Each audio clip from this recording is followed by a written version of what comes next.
You are in the pediatrician's office for the 4-month check. Everything is going well. Your baby is healthy, gaining weight, hitting milestones. And then the doctor asks the question, "Where is your baby sleeping?" And you pause, just for a second, because you know what answer they are looking for, and it is not the true one. So you say, "In the bassinet, in the cot, in their own room," whatever version of the truth feels close enough to count, and you walk out of that appointment carrying something the appointment never addressed. If that has happened to you, you are not alone.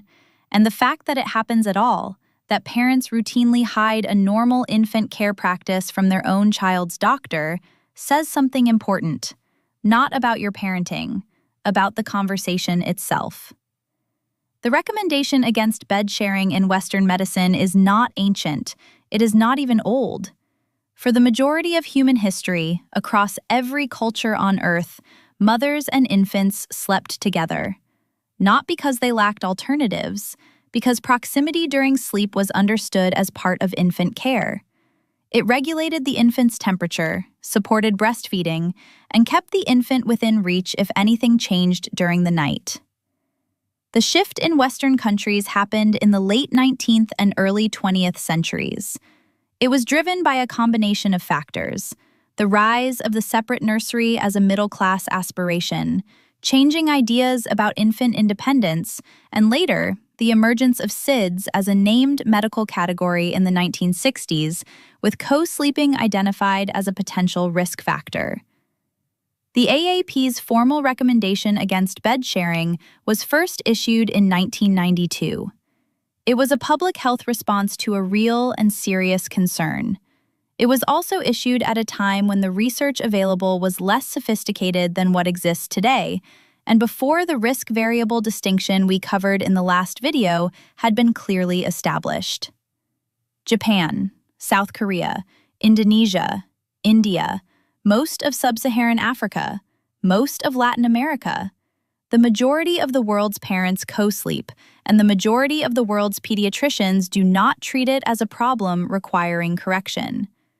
In many of these cultures, there is not even a word for the Western concept of infant sleep training, because the premise behind it, that an infant should learn to sleep alone and self-soothe on demand, is not a shared premise.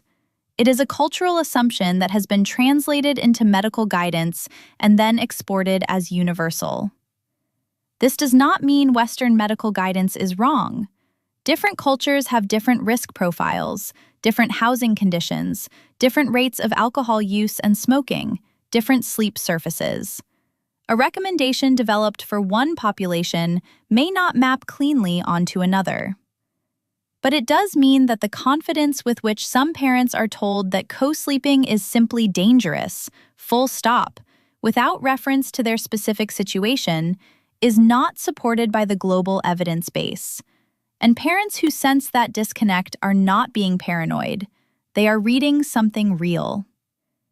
Here is what happens when parents are given guidance that does not match their lived experience. They follow it until they cannot. The baby will not settle. The mother cannot function on the sleep she is getting. The family is unraveling. And somewhere around week 6 or week 10, they bring the baby into the bed. And it works. The baby sleeps, the mother sleeps, the household stabilizes, and now the parent is sitting in a pediatrician's office, having done the thing they were told never to do, and it helped. And they cannot say that out loud because the guidance was clear and they broke it. That is where the shame comes from, not from co-sleeping, from the gap between the guidance and the reality, from being told there is one right answer and then discovering at 3 a.m. that the right answer was not available to you. Shame is not useful information. It does not make your baby safer.